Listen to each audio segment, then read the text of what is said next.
যে আমি কামাইছি 2.5% আল্লাহকে কেন দিব? আমি যে কামাইছি ওকে যদি প্রশ্ন করা হয় তুমি আসলা কোত্থেকা, তোমাকে অস্তিত্ব দিল কে, তোমার জন্ম কোত্থেকা, তোমার পূর্ণতা কোত্থেকা, তোমার সুস্থতা কোত্থেকা, তোমার যোগ্যতা কোত্থেকা, এরকম 100 না 1000 প্রশ্ন করা যায়। আর ওর যদি মাথা ঠিক থাকে তো আপনি যেরকম আল্লাহ বলতেছেন ওকে আল্লাহ বলতে হবে। আর মাথা যদি নষ্ট হয় ও হয়তো উল্টোও বলতে পারে, কিন্তু 2.5% তো দেয় না, পাই পাই হিসাব করে দেয় না। দিতে গেলেও দিলে ধাক্কা লাগে, ঠিক না? এতটি টাকা, লাখের ভিতরে 2,500, অথচ এই দুনিয়ায় আছে অন্য অন্য উম্মতরা 10% জাকাত দিতেন। কত? 1,10,000 দিতে হতো। আমাদের জন্য কনসিডার করছেন আল্লাহ। এটা এই জন্য করছেন, নাহলে অন্য উম্মতরা আঙ্গুল উঠাবে, অভিযোগ দায়ের করবে যে আমাদের থেকে তো 10% নিলেন। উম্মতে মুহাম্মদীর সাথে এমন কি পীড়িত যে 1 টাকাও নিলেন না? এরকম কি পীড়িত আপনার লগে, কি ভালোবাসা, কি মহব্বত, কি স্নেহ, কি মায়া, কি মমতা, আঙ্গুল উঠাইতে পারতো। এই জন্য লমসম নিয়া, ঠিক না? লমসম নিয়া, লমসম নিয়া ছেড়ে দেয়। অনেক সময় হয় না, আপন মানুষ গেলে চালান তো দেওয়া যাবে না, যেই দামে কিনছি ওই দাম তাদের লাভ লাগবে না। আল্লাহ আমাদের থেকে লমসম নিছে যেন অন্য উম্মত আঙ্গুল না উঠাইতে পারে। কিয়ামতের দিন সবাই তো জানবো, সব প্রকাশ হয়ে যাবে। তো আল্লাহ যেন বলতে পারে ওদের থেকেও তো নিছি, কম নেই আর বেশি নেই, নিছি তো, একবারে তো ছেড়ে দিই নাই। কিন্তু ওই 2.5%ও তো দিতে চায় না, হিসাব করে দেয় না। কসম খোদার, 2.5% যদি হিসাব করে আমার দেশের মানুষ দিত জাকাত, তাইলে দেশের 70% গরিব বিলুপ্ত হয়ে যেত। সত্য। এটা যদি সঠিকভাবে সুরক্ষিত হতো আর সঠিকভাবে বন্টন হতো। কি একটা কাহিনী আছে না, শিয়ালের রুটি ভাগ যদি না হইতো। এরকম একটা কাহিনী পড়ছেন? শিয়ালের ভাগ প্রথম শীর্ষেই এরকম ভাবে যেন দুটা সমান না হয়, সমান করতে যায় আবার কম হয়ে গেছে, আবার আরেকটা শিরা সমান করছে, ওইখানেও যে দেখে সমান হয় না। এরকম সমান করতে করতে পুরা টাকা বলছে। আমার দেশের অবস্থা হলো এরকম, সমান বন্টন করতে যায় এরকম পুরাটাই পেটে চলে যায়। যাকাত যদি সঠিকভাবে দিত আর সঠিকভাবে সুরক্ষা হতো আর সঠিকভাবে বন্টন হতো, তাহলে বাংলাদেশে যাদেরকে আল্লাহ অর্থ দিয়েছেন, আলহামদুলিল্লাহ, বর্তমানে এই অর্থ যদি জমা হতো তাহলে 70% দারিদ্রতা এমনি শেষ হয়ে যেত।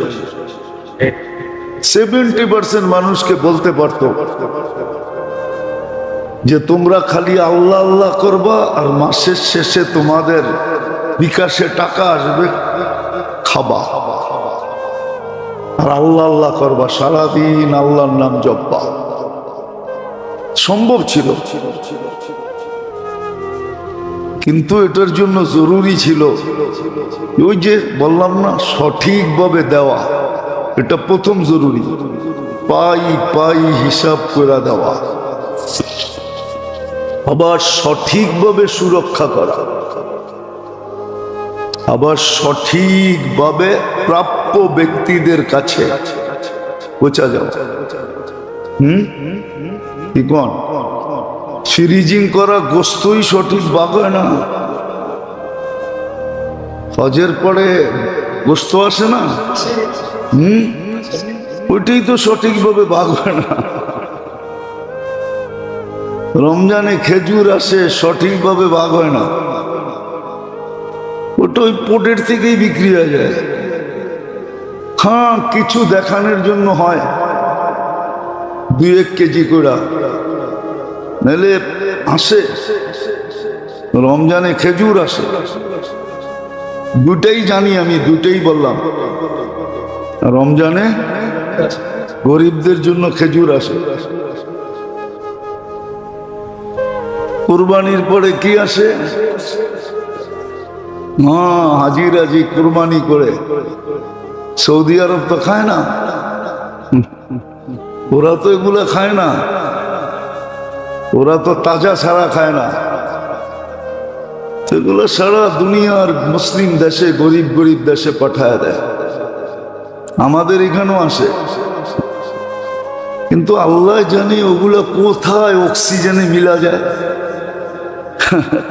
মনে হয় সব অ্যালকোহলের মতো, অ্যালকোহল যেরকম অক্সিজেনে মিলা যায়, ওগুলো অক্সিজেনে মিলা যায়। হাসির বিষয় না, তা আমি যেটা বুঝাইতে চাইতেছি এটা আমার আলোচ্য বিষয় না। এগুলো সব কিয়ামতের দিন বাহির হবে। ইয়াউমা তুবলাস সারাইর, যেদিন সমস্ত গোপন তথ্য আল্লাহ খুইলা সবার সামনে রেখে দেবে। কোরআন সত্য, সব গোপন তথ্য খুইলা রেখে দিবে। যদি মাপ না করায় যেতে পারলো, আর যদি মাপ করায় যেতে পারলো তাহলে তো ভালো কথা। মনে উঠলো এই জন্য বলতেছি আর কি। হ্যাঁ, আমাদের ঢাকা শহরও কিছু আছে পর্যটক এরিয়া, ঠিক না? বাংলাদেশে অনেক আছে, ঠিক না? কক্সবাজার, কুয়াকাটা তো সবচেয়ে বড়, রাঙ্গামাটি, সাঙ্গামাটি, বান্দরবন, সুন্দরবন, ঠিক না? এক বাবা বলে পর্যটক এলাকায় বসে কাঁদতেছে। একজন যে জিজ্ঞাসা করছে, বাবা কাঁদো কেন? বাবা বুঝেন তো, বয়স্ক মানুষ, দাড়িওয়ালা, টুপিওয়ালা, জুব্বাওয়ালা, পাগড়িওয়ালা। তো জিজ্ঞেস করছে, বাবা তুই কাঁদোস কেন? বলছে, কেন কাঁদি? তোমাকে বললে কাজ হবে? বলছে, বলো বাবা। বলছে, এই মানুষগুলা দেখে কাঁদতেছি। বলছে, কেন? বলছে, আল্লাহ 24 ঘন্টা মাফ করার জন্য ডাকে, আর এই মানুষগুলো একটাও আল্লাহর কাছে মাপ চায় না, অথচ সূর্যের আলে গুনাহ করতেছে। পর্যটক এরিয়ায় তো গুনাই গুনাহ, ঠিক না? না গুনাহ না? অস্বীকার করতে পারবেন? গুনাই গুনাহ, নাফরমানি নাফরমানি। যেই মানুষগুলো তো আল্লাহর কাছে মাপ চায় না, আল্লাহ তো মাফ করার জন্য রাখতেছে। হাদিস এটাই বলে, ইয়াবসুতু ইয়াদাহু নাহারান, সারাদিন মাগফিরাতের হাত প্রসারিত করে বসে থাকে। হাত্তা ইয়াতুবা মাসিআল লাইল, রাতের অন্ধকারে যে গুনাহ করছে ওকে মাফ করার জন্য। ইয়াবসুতু ইয়াদাহু লাইলান হাত্তা ইয়াতুবা মাসিআন নাহার, সারা রাত্র হাত প্রসারিত করে বসে থাকে। কুদরতি হাত, মাগফিরাতের হাত। সূর্যের আলোতে যারা গুনাহ করছে ওরা যেন মাপ চায়। বসে এই জন্য আমি দেখতেছি আর কাঁদতেছি যে হায়, লোকগুলা মাপ করার জন্য অপেক্ষা করতেছে, ডাকতেছে, দরজা খুলে দিছে, একটাও তো মাপ চায় না, অথচ গুনায় ডুবতেছে। খুশিতে গুনাহ করতেছে, সেলফি তুলতেছে, চিত্র দেখলে পাগল হয়ে যাওয়ার কথা। তো ওই বাবাকেই দেখতেছে কয়েকদিন পরে আবার কবরস্থানে বসে কাঁদতেছে। জিজ্ঞেস করছে, বাবা ওই দিন দেখলাম তুই পর্যটক কেন্দ্রে বসে কাঁদতেছস, আজকে কবরস্থানে বসে কাঁদছ কেন? বললে বুঝবে। বলছে বল না বাবা। বলে আমি চোখে দেখতেছি এই কবরবাসী 24 ঘন্টা মাপ চাইতেছে, কিন্তু আল্লাহ তাকায়ও দেখেন না, মাপ করবেন তো দূরের কথা। উপরে ছিল তো মাপ করতে করার জন্য ডাকতেছে, ভিতরে গেছে এখন মাপ চাইলো, বড় কঠিন কথা। পাবলে বড় কঠিন কথা, পাবলে অনেক বড় কঠিন কথা, কঠিন যুক্তি, কঠিন বিষয়। আজকে তো মাপ করার জন্য ডাকতেছে, কালকে তো মাপ চাইতে চাইতে চাইতে কোরআনে আছে 1000 বছর টানা মাপ চাইতে থাকবে। উত্তর কি আসবে? কলুক সাউফিহা ওয়ালা তুকাল্লিমু, থাকো, আজকের থেকে তোমার বাক শক্তি হরণ করা হলো, তুমি আর মাপ চাইতে পারবে না, চাওয়ার সুযোগটাও তোমাকে দেওয়া হবে না। কলুক সাউফিহা,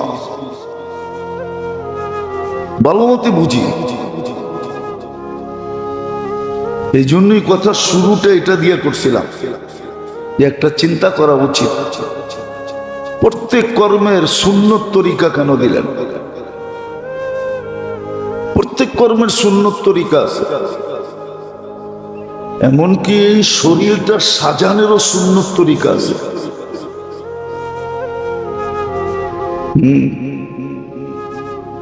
মুসলমানের জন্য, অন্যের জন্য না। এই জন্যই তো আল্লাহ, মুসলমান আজকে আল্লাহর রহমতের দৃষ্টি থেকে পড়ে গেছে। হাদিসে সুস্পষ্ট আছে, ইদা আদুমাত উম্মতি আদ-দুনিয়া নুসিয়াত মিনহা হাইবাতুল ইসলাম। ইসলামের গুরুত্ব, মহত্ব, বড়ত্ব, প্রয়োজনীয়তা, ইসলাম যে কত বড় দৌলত, কত বড় সম্পদ, এই অনুভূতিটা তার দিলের থেকে আল্লাহ ছিনায় নিয়ে নেবেন, বাহির করে নিয়ে নেবেন। এই আইসিটা অফ করে দেবেন, বিনষ্ট করে দিবেন। ওর কাছে ইসলামের কোনো গুরুত্ব থাকবে না, ও তর্ক করবে। পোশাক একটা পরলেই তো হয়, পোশাক একটা পরলেই তো হয়। এই জন্য মুসলিম সমাজ বিনষ্ট হয়ে গেছে, বিনষ্ট হয়ে গেছে। মহিলারা কাপড় পরে, কিন্তু হাদিস বলে কাপড় পরে নাই। কাপড় পরে, কিন্তু আল্লাহ আল্লাহ রসুল কি বলে? আরিয়াতুন কাসিয়াতুন মাইলাতুন মুমিলাতুন। আরিয়াত, কাসিয়াত, সে কাপড় পরে নাই। এরকম আটা সাটা কাপড় পরছে। আটা সাটা বোঝেন কি? টাইট ফিট, এটা বোঝেন ঠিক না? ইংরাজি বোঝেন, আরটা বোঝেন না। টাইট ফিট কাপড় পরছে, পুরুষও পরে, মহিলাও পরে টাইট ফিট কাপড়। কিন্তু নিয়ম ছিল ঢিলা ঢালা পরবে, যাতে শরীর বোঝা না যায়। কিন্তু কাপড় পরে কি টাইট ফিট। এটা দ্বারা সমাজ নষ্ট হয়, এটা দ্বারা সমাজ নষ্ট হয়, যুবকরা নষ্ট হয়ে যায়, এমনকি বুড়াও নষ্ট হয়ে যায়। পেপার দেখলে দেখা যায় বুড়াও নষ্ট। কি ভাঙ্গা বললাম না, বৃদ্ধরও নষ্ট হয়ে যায়। পুরো সমাজ নষ্ট, এটাকে মহাসারা বলে। কাপড় পরেও কাপড় পরে নাই।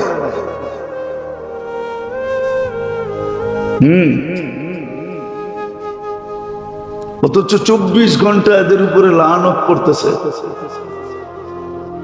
অনুভূতি নেই। এক হলো টাইট ফিট, আটা সাটা টাইট ফিট কাপড় পরে, আরেকটা হলো এরকম চিকন পরে, এরকম পাতলা সাতলা পড়ে, মনে হয় পড়েই নেই, মনে হয় পড়েই নেই।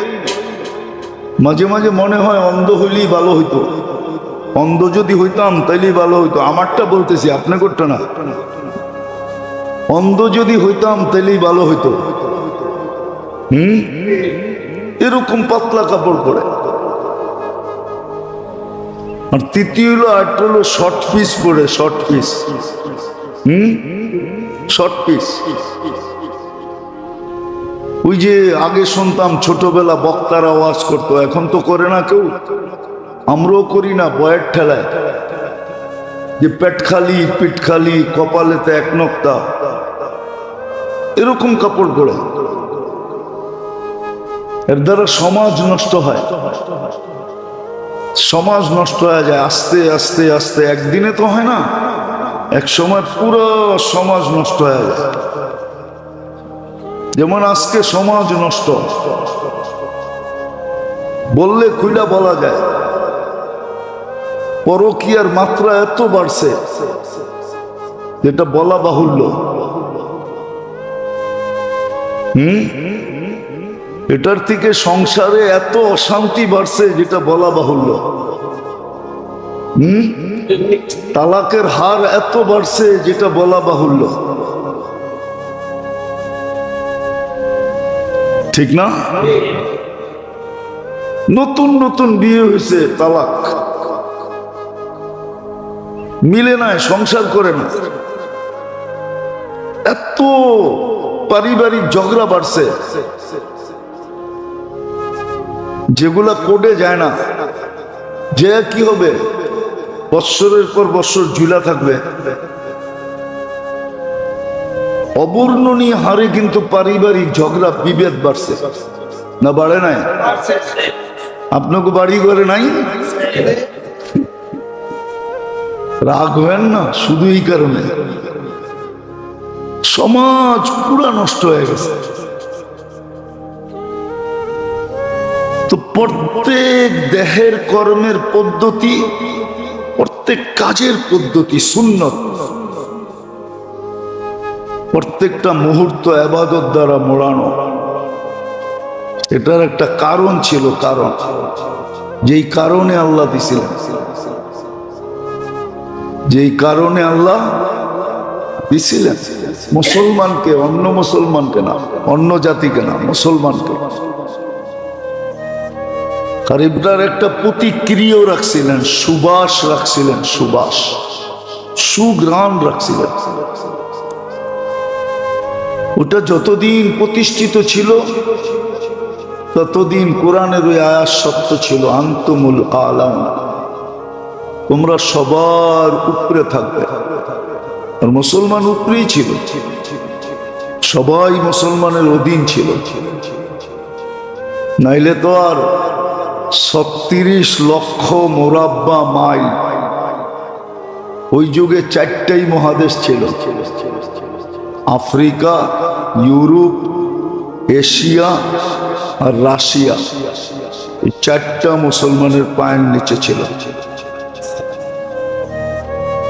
আপনি ভাবতে পারলে বুঝতে পারবেন, নাইলে বুঝতে পারবেন না।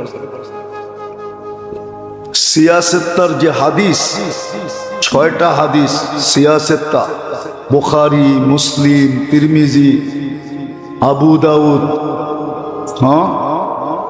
নাসাই, ইবনে মাজাহ, এই 6 হাদিসের কিতাবের লেখকরা সব রাশিয়ার। কোন জায়গার? রাশিয়া, আরব না।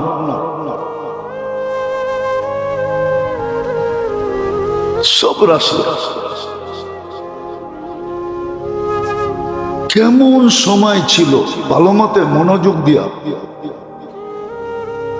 শয়তান না বলি, শয়তান কিন্তু কারো না কারো মাথার উপরে আইসা অমনোযোগী করতে চাবে,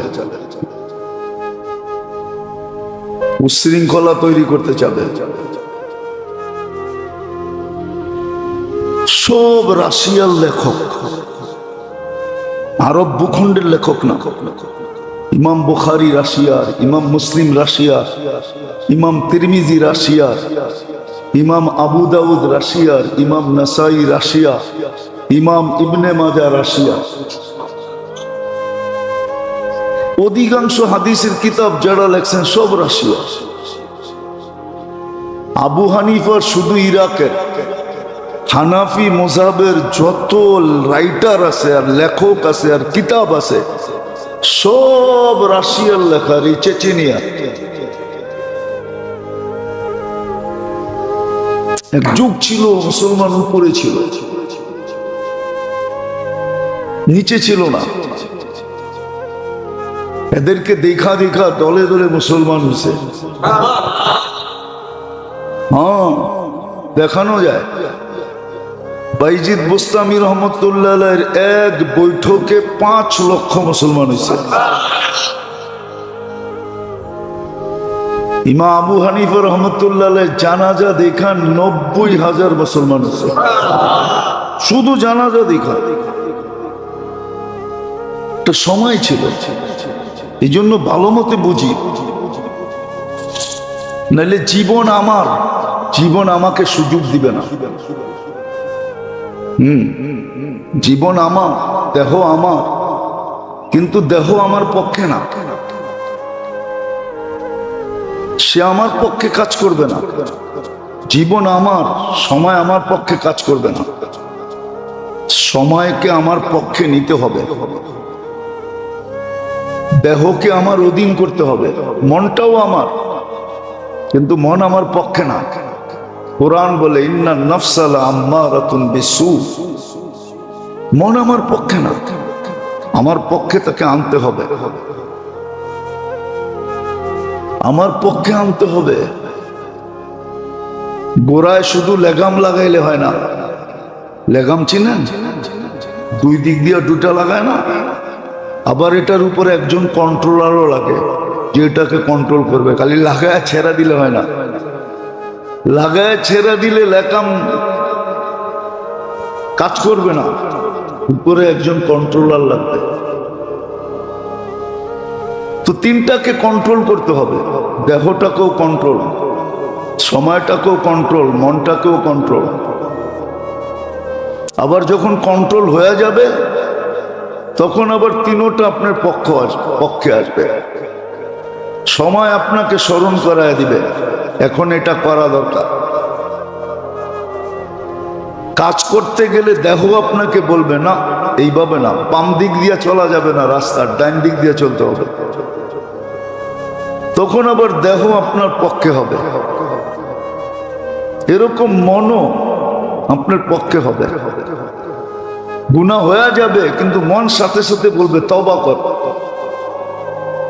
তো মন সাথে সাথে তওবা করবে, পক্ষে হয়ে যাবে। আর নাইলে ভুগতে হবে। এই জন্য আল্লাহ প্রত্যেক কাজের সুন্নত তরিকা দিয়েছিলেন যেন মুহূর্তগুলো দামি হয়। সুন্নত তরিকাই দামি বানানোর জন্য। সুন্নতের ছোঁয়া লাগলেই দামি হয়ে যাবে। যেমন মানুষ বলে পরশ পাথর নাই, আমিও বলি পরশ পাথর নাই, কিন্তু হ্যাঁ সুন্নত পরশ পাথর। আল্লাহর রসুলের তরিকা পরশ পাথর। যেই মুহূর্তের কর্মের সাথে সুন্নতের ছোঁয়া লাগবে ওটা দামি, এত দামি যে সমগ্র জগতের বিনিময়। আপনি দেখেন আল্লাহর সুস্পষ্ট কথা, লাউ কানাতিদ দুনিয়া ইনদাল্লাহি তাদিলু জানাহা বাউদা। পুরাটা দুনিয়া, পুরাটা সম্পদের সাথে একটা মশার ডানার সমান যদি আল্লাহর কাছে দাম হতো, তাও কোনো মাসির শরীরে লাগানো ডানা না, যেই ডানাটা মাসির থেকে ছুটা গেছে, ছড়া গেছে, পড়া গেছে, ওটার সমান যদি হতো, তাহলে কোনো খোদাদ্রোহীকে, আল্লাহর বিরুদ্ধাচরণকারীকে, কোন কাফেরকে আল্লাহ এক টোপ পানি পান করতে দিতেন। লাউ কানাতিদ দুনিয়া ইনদাল্লাহি তাদিলু জানাহা বাউদা মা সাকা কাফিরান শুরবাতা মা। আপনি জানেন না পানির দাম কত?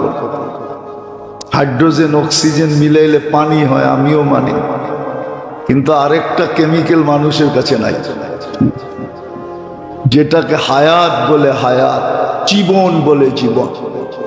পানির অপর নাম কি? জীবন নামের কেমিক্যালটা মানুষের কাছে নাই, আল্লাহ কুদরত দিয়া পানির ভিতরে ঢালে, ওটা মানুষ মিক্স করতে পারে না। এই জন্য মানুষের বানানো পানি খাইলে মানুষ মরে যায়। হাইড্রোজেন অক্সিজেন খাইতে তো থাকেন সারাদিন, খুব কোক শোক এই সেই,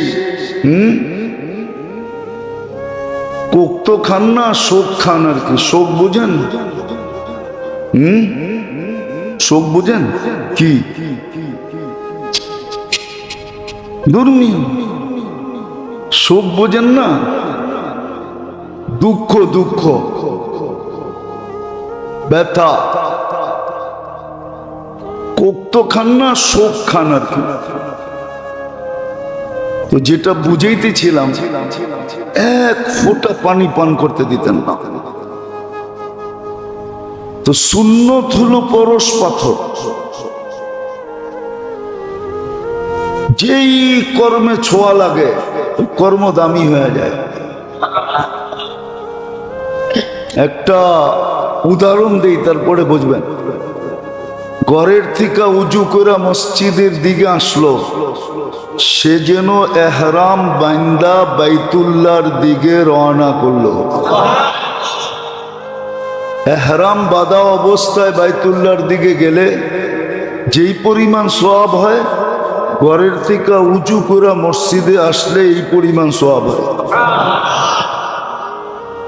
পরশ পাথর সোনা হয়ে গেল, কেননা সুন্নতের ছোঁয়া লাগছে। কি লাগছে? সুন্নতের ছোঁয়া লাগছে। এরকম হাজারো আছে, কয়টা দেখাম না। বুঝলে একটা দিয়েই বোঝা যায়, বুঝতে চাইলে একটা দিয়েই বোঝা সম্ভব। বাংলায় না একটা প্রবাদ বাক্য আছে, কয় জ্ঞানী মিনারা দেখলেই বোঝে। না, জ্ঞানী ইশারা করলেই বোঝে, আর বেউকুফরে মিনারা দেখাইলেও বোঝে না। বেউকুফকে মিনারা দেখাইলো কি বোঝে না, আর জ্ঞানী ইশারাই বোঝে। বুঝলে একটা দিয়ে বোঝা যায়, করার ইচ্ছা থাকলে একটা দিয়ে দিলে গাইথা যায়, জিন্দেগি চেঞ্জ হয়ে যায়।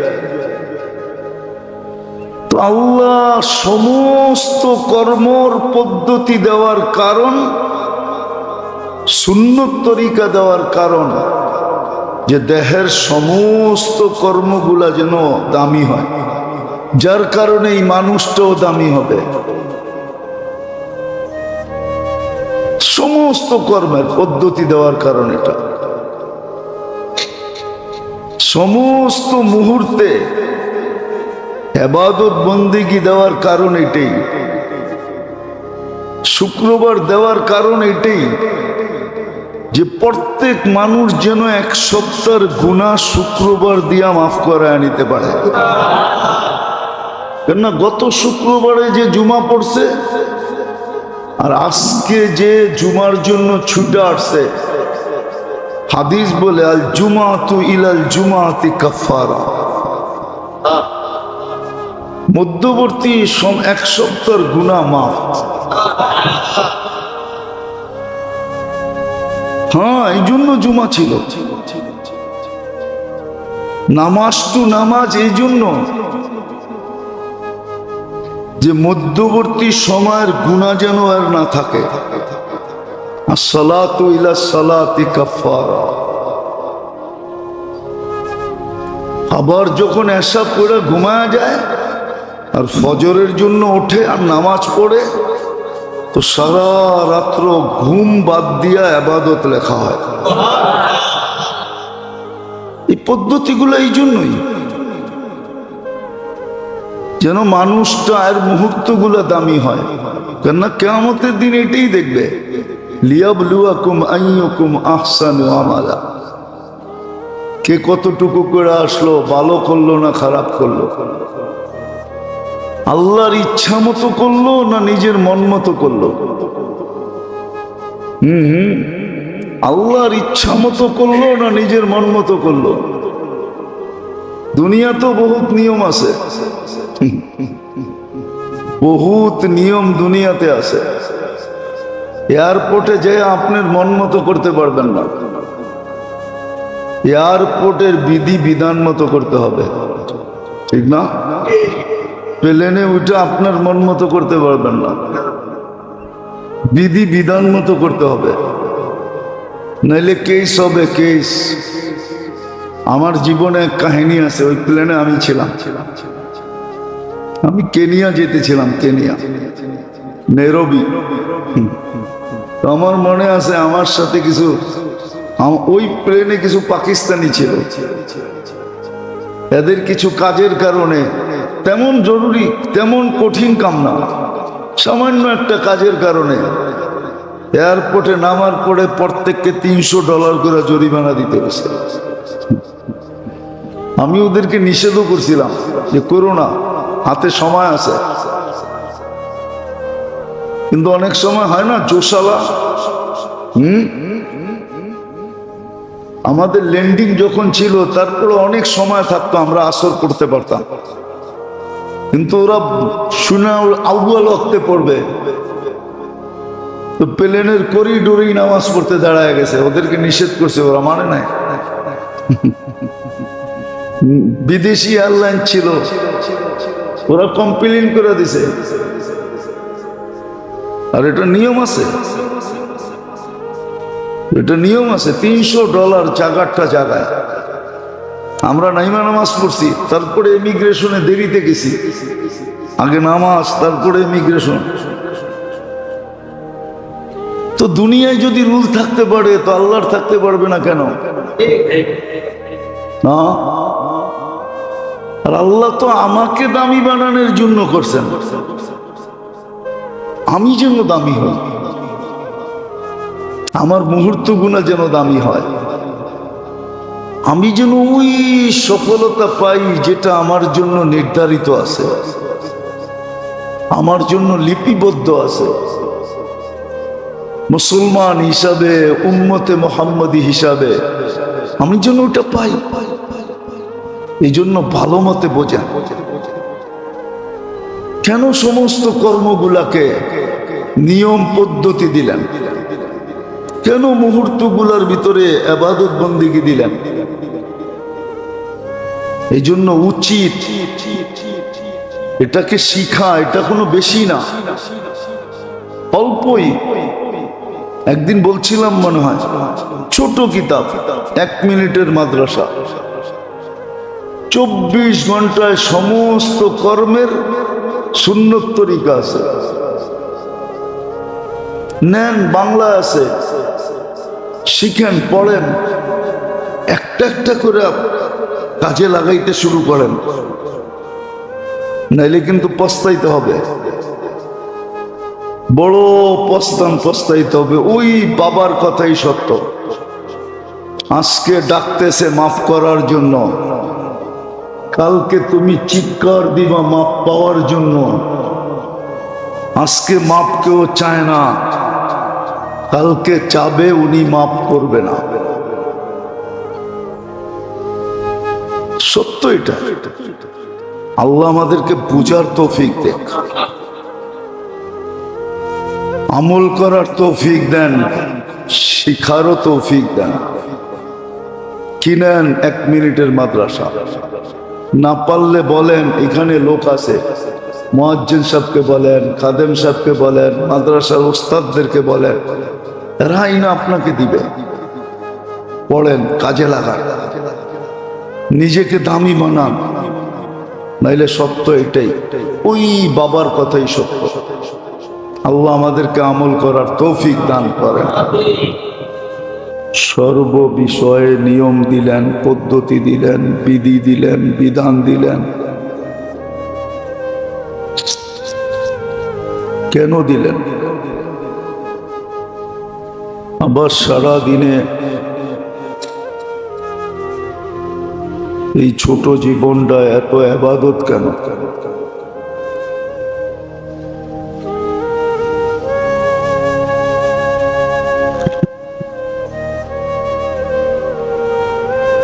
কেননা মানুষের জীবনের কর্মগুলা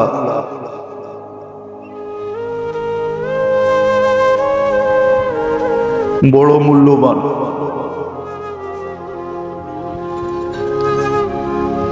যদি সে যদি মূল্যায়ন করে, তাহলে জীবনের সমস্ত কর্মগুলা অনেক মূল্যবান। আল্লাহ আমাদের সকলকে গভীরভাবে বোঝা, মনোযোগ সহকারে শোনা এবং আমল করার তৌফিক দান করেন। তো কথা চিন্তা করা উচিত, ভাবা উচিত খুব গভীরভাবে যে মুসলমানের প্রত্যেক কর্মে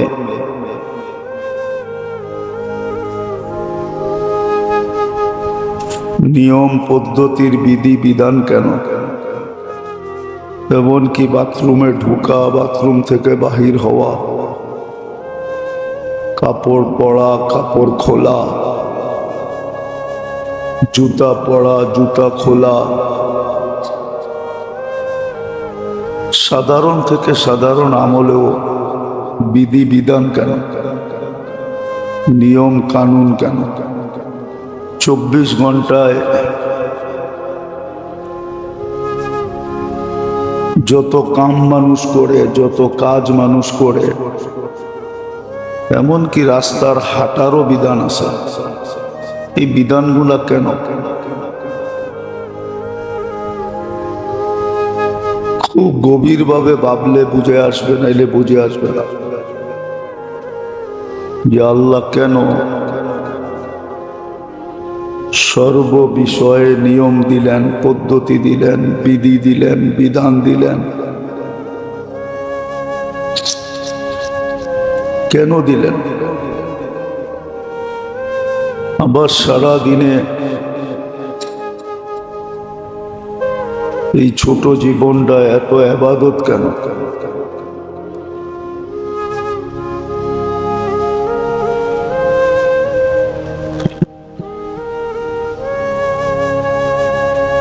কেননা মানুষের জীবনের কর্মগুলা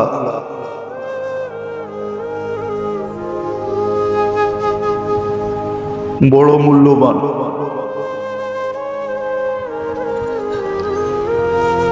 যদি সে যদি মূল্যায়ন করে, তাহলে জীবনের সমস্ত কর্মগুলা অনেক মূল্যবান। এরকম সময়ের মুহূর্তগুলো অনেক মূল্যবান। সেকেন্ডগুলা, মিনিটগুলা, ঘন্টাগুলা, দিন, সপ্তাহ, মাস, বছর, এটা অনেক মূল্যবান।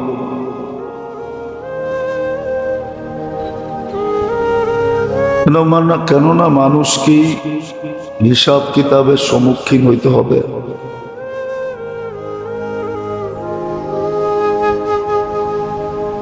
আর মানুষের পিছনেই আল্লাহ সমস্ত বাজেট এই জন্য বললাম, বাজেট দিয়ে সহজে বুঝে আসবে।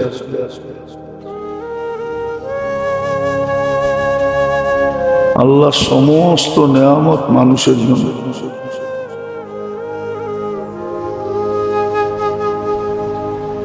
সমস্ত বাজেট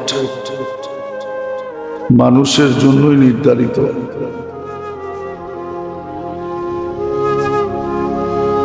সবকিছু মিলায় জিলায় এটাই বোঝা যায়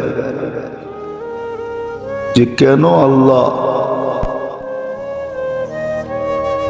সর্বকর্মের ক্ষুদ্র থেকে ক্ষুদ্র কাজ এটারও নিয়ম দিছেন, পদ্ধতি দিছেন। 24 ঘন্টা ইবাদত দিছেন, বন্দেগী দিছেন, আবার সপ্তাহে দিছেন, মাসে দিছেন, বৎসরে দিছেন। এই সবগুলো দেওয়ার কারণটা কি?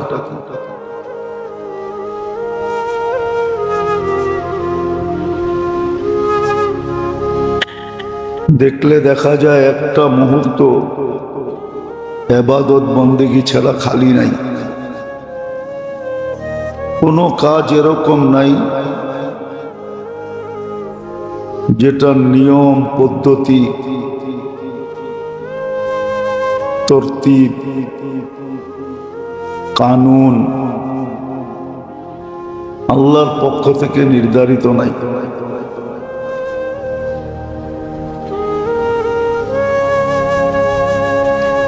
সবকিছুর ভিতরে নিয়মতান্ত্রিক থাকার কারণটা কি?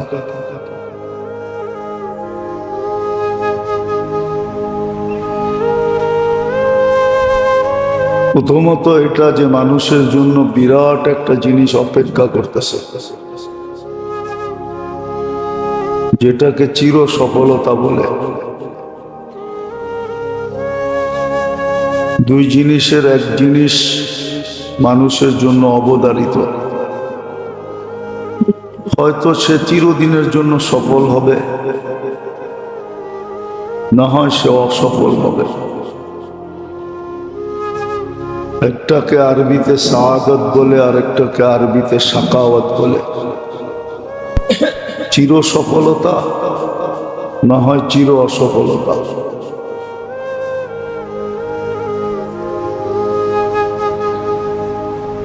কেননা মানুষের পিছনে আল্লাহ যা ব্যয় করতেছেন, যেটাকে বাজেট বললাম, যা নেয়ামত মানুষ ভোগ করতেছে 24 ঘন্টা, এটার হিসাব কিতাব হবে। একটা পানির ফোঁটারও হিসাব হবে। কোরআন এটাই বুঝায়, লাতুসআলুন্না আনিন নাঈম। প্রত্যেকটা নেয়ামতের হিসাব দিতে হবে। আল্লাহ না করুক, যদি আল্লাহ সম্মুখীন করে দেয়, হইতে পারে এক নেয়ামতের হিসাব দিতে যায় হাজারো বৎসর সময় লেগে যাবে।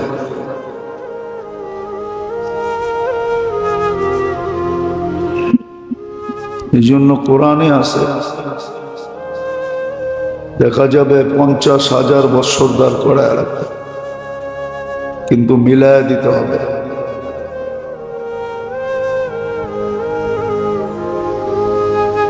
না, প্রত্যেকটা নেয়ামতেই অতুলনীয়, মূল্য এতটুকু সমগ্র জগৎ দিয়েও এর মূল্য দেওয়া সম্ভব না। যাকে আল্লাহ মাতৃগর্ভের থেকে দৃষ্টি শক্তি দেন নাই, এই দুনিয়ায় দৃষ্টি শক্তি নেওয়ার কোনো সুযোগ নাই, কোনো ব্যবস্থাপনা নাই, কোনো পদ্ধতি নাই, কোনো নিয়ম নাই, কোনো মেডিসিন নাই, কোনো বিকল্প নাই যে সে দৃষ্টি শক্তি নিতে পারে, বাক শক্তি নিতে পারে, শ্রবণ শক্তি নিতে পারে।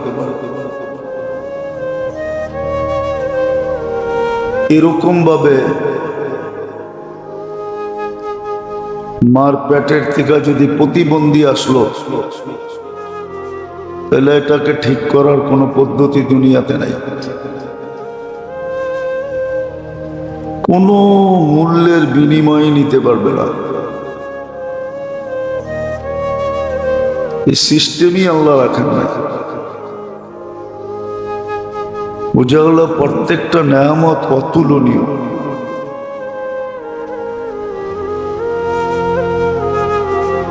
আর এই সব নেয়ামত মানুষ ভোগ করে।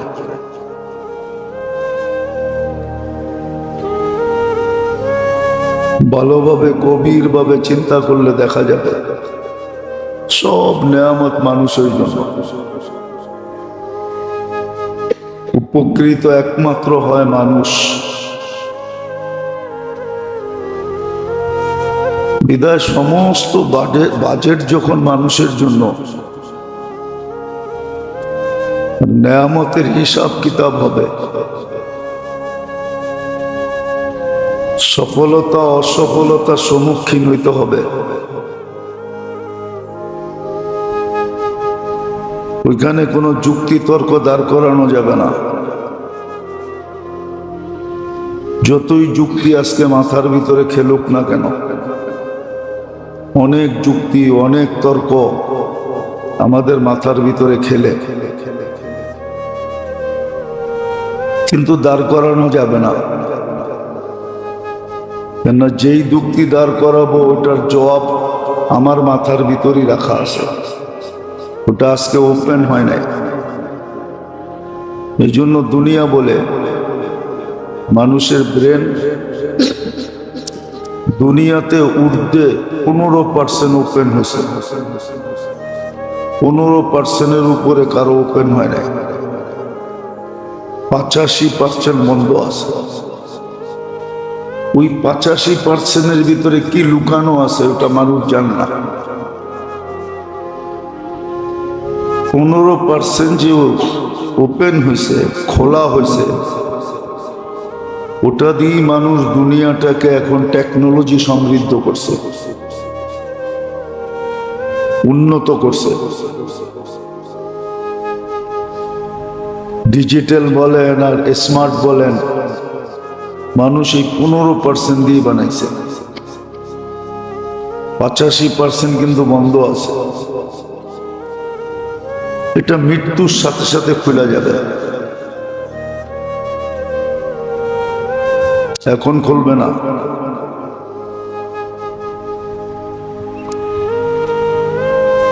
এই জন্যই আল্লাহ মানুষের মুহূর্তগুলা, জীবনের সময়গুলা, অঙ্গের কর্মগুলা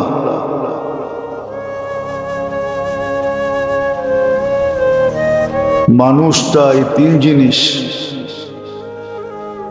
মানুষের জীবনের মুহূর্তগুলা, মানুষের 24 ঘন্টার কর্মগুলা, যার সুবাদে এই মানুষটা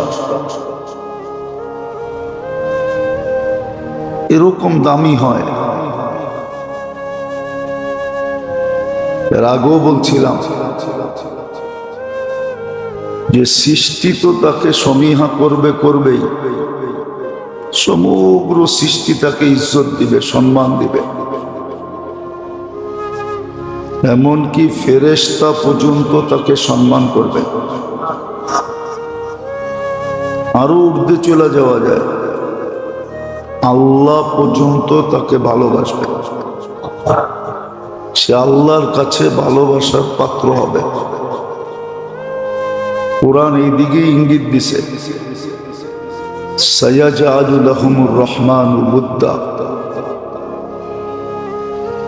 আল্লাহ তাকে ভালোবাসবে, আল্লাহ তাকে বন্ধু বানাবে।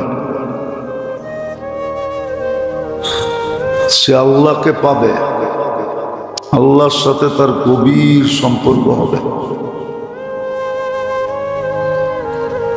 আল্লাহ রসুলের সাথে তার নিবিড় সম্পর্ক হবে,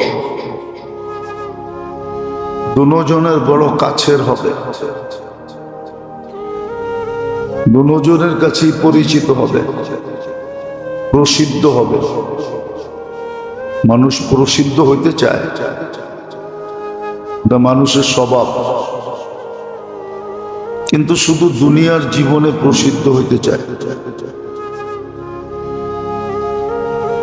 দুনিয়ার জীবনে প্রসিদ্ধ হলে কতক্ষণ প্রসিদ্ধ হয় এটা মানুষের জানা আছে। ছোটবেলায় ইতিহাসের পাতায় যাদের নাম পড়ছি, বর্তমান ইতিহাসে একজনের নামও নাই। ছোটবেলা আমরা যখন স্কুলে পড়ছি তখন ইতিহাসের পাতায় যাদের নাম পড়ছি একজনের নামও এখন ইতিহাসের পাতায় নেই।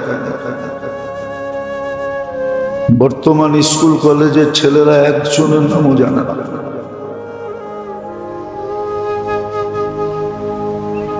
কেন? এটাই সত্য।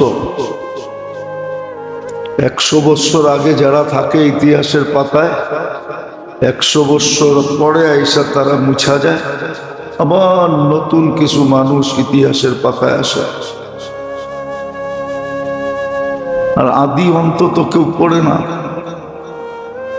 দুনিয়ার শুরু থেকে এই পর্যন্ত কেউ পড়ে না।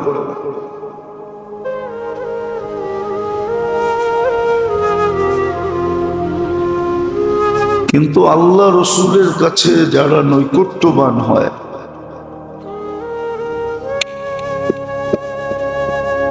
ওদের নাম চিরদিন থাকে। সাহাবায়ে কেরামের নাম কিয়ামতের সকাল পর্যন্ত মোছা যাবে না। আউলিয়ায়ে কেরামের নাম কিয়ামতের সকাল পর্যন্ত মুছবে না। মুহাদ্দিসিনের নাম কিয়ামতের সকাল পর্যন্ত মুছবে না। আবু হানিফার নাম কে কিয়ামতের সকাল পর্যন্ত মুছবে? মুছবে কেউ? শাফি রহমতুল্লাহ আলাইহির নাম, আহমদ ইবনে হাম্বল রহমতুল্লাহ আলাইহির নাম, মালিক রহমতুল্লাহ আলাইহির নাম, হাদিস যারা লেখছে এদের নাম কিয়ামতের সকাল পর্যন্ত মুছবে না। কিন্তু হাজারো কোটি নাম এই পর্যন্ত মুছে গেছে। যেটা আমি বুঝাইতে চাইতেছিলাম, যদিও প্রশ্নের ভঙ্গিতে, আল্লাহ করুক আমরা ভাবি সর্বকর্মের তরতিব কেন আল্লাহ দিলেন, নিয়ম পদ্ধতি কেন দিলেন, বিশেষ করে মুসলমানের জন্য। যে মুসলমান না তার জন্য ভিন্ন কথা, সে যেমন খুশি তেমন জীবন কাটাইতে পারে। আর এটা শুধু সুস্পষ্ট ঘোষিত, যেমন খুশি তেমন জীবন কাটাও, তামাত্তাউ কলিলান, যেমন খুশি তেমন চলো অল্প কয়েকদিন। ফাইন্নাকুম মুজরিমুন মাসিরুহুমুন নার। তারপরে তার জন্য ওই বাধ্যতার জীবন, জাহান্নাম বাধ্যতার জীবন। ওইখানে আল্লাহ মানুষকে বাধ্য করবে, কোনো মতে বিপরীত করার কোনো সুযোগ নাই। আর বিপরীতে জান্নাত, মন চাহি জীবন, মা তাশতাহি আনফুসুকুম। ওইখানে কোনো বাধ্যবাধকতা নাই, ওইখানে মন যা চাবে তা করবে, যা মনে আসবে, যা মনে লাগবে। প্রত্যেক কাজের পদ্ধতি কেন, নিয়ম কেন, বিধি বিধান কেন, প্রতিটা মুহূর্ত ইবাদত কেন, বন্দেগী কেন, আল্লাহর থেকে নির্ধারিত কেন? তিন কারণই। আবার কারণগুলা কেন ওটো অল্প বললাম, কেননা সম্পূর্ণ আল্লাহর বাজেট মানুষের জন্য, মানুষের জন্যই বাজেট করতে হয়। নাইলে আমরা চিরাচরিত কেন শুনে আসতেছি যে শবে বরাতের দুর্বল হোক আর শক্তিশালী হোক, পাওয়া যায় কিতাবে। শবে বরাতে সারা বৎসরের বাজেট প্রত্যেকের ভাগ্যে লেখা হয়, বা লাইলাতুল কদরের রাত্রে লেখা হয়। এই বাজেট কেন?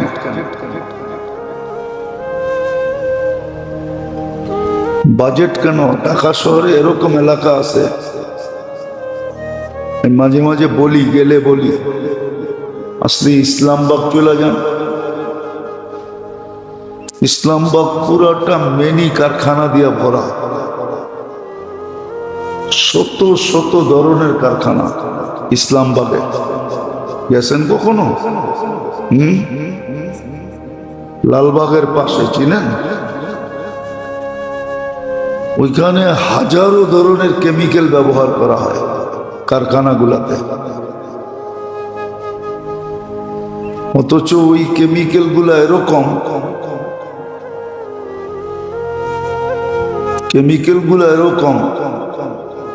যে এক ফোঁটা পেটে গেলে মানুষ বাঁচবে না। ওই কেমিক্যাল গুলা ওয়েদারের ভিতরে ছড়ায় না? না ছড়ায় না? কখনো হাজারিবাগ গেছেন? ট্যানারি যখন ছিল, গেছেন কেউ? কেমন সুগ্রাম, আতর ফেল, ঠিক না?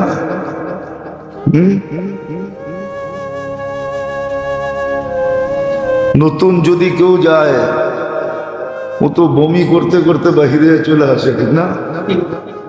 কিন্তু ওইখানের কর্মচারীরা থাকতেছে না, ওটার ভিতরেই ঘুমাইতেছে, ওটার ভিতরেই খাইতেছে, ওটার ভিতরেই 24 ঘন্টা কাটাইতেছে, ঠিক না? হ্যাঁ, কিন্তু ওই জিনিসটাকে আল্লাহ অক্সিজেনের সাথে মিলতে দেয় না। হ্যাঁ, চামড়া শোধন করতে বড় কঠিন কেমিক্যাল লাগে। আল্লাহর ইহসান যে এই কেমিক্যাল গুলা, তেজস্ক্রিয়া আল্লাহ অক্সিজেনে মিলতে দেন না, ওয়েদারে মিলতে দেন, কিন্তু অক্সিজেনে না। অক্সিজেনে যদি মিলতে দিতেন তাহলে টানতে টানতে আমাদের ফুসফুস ফাঁকি হয়ে যেত। ফাঁকি বুঝেন? পাউডার। আল্লাহ মিলতে দেন না, আল্লাহর নিজাম। ঢাকা শহর দূষণে ভরা, কিন্তু আজ পর্যন্ত বিজ্ঞান ঢাকা শহরে অক্সিজেনে দূষণ পান নাই। হ্যাঁ, প্রাকৃতিক ভাবে এটা দূষণ আলা, ওয়েদার দূষণ, কিন্তু অক্সিজেন দূষণ না। অক্সিজেন পিওর, নাহলে আমরা বেঁচে আছি কেন? আমরা তো সব মরে যেতাম। যাদের জন্ম ঢাকা শহরে, বুড়া হয়ে গেছে ঢাকা শহরে, মরে যেত সব। বিজ্ঞান এই কথা একমত হবে। তো আল্লাহর সমস্ত বাজেট মানুষের জন্য, প্রচেষ্টা মানুষের জন্য, নেয়ামত মানুষের জন্য। আবার মানুষের জন্যই সফলতা অসফলতা। মানুষের সাথে আরেকটা জাতি আছে যেটাকে চোখে দেখা যায় না, জিন। জিনের জন্য সফলতা অসফলতা, চির সফল হবে, না হয় চির অসফল হবে।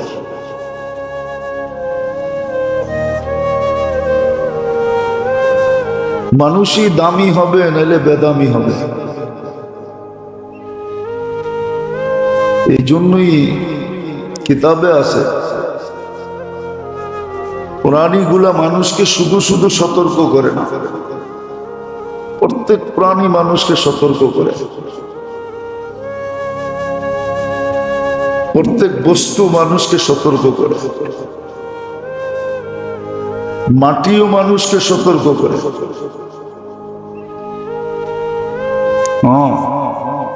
সূর্য মানুষকে সতর্ক করে। ফেরেশতা মানুষকে ডেলি সকালে সতর্ক করে। আল্লাহ তো করেন, আল্লাহর রসুল তো করেন।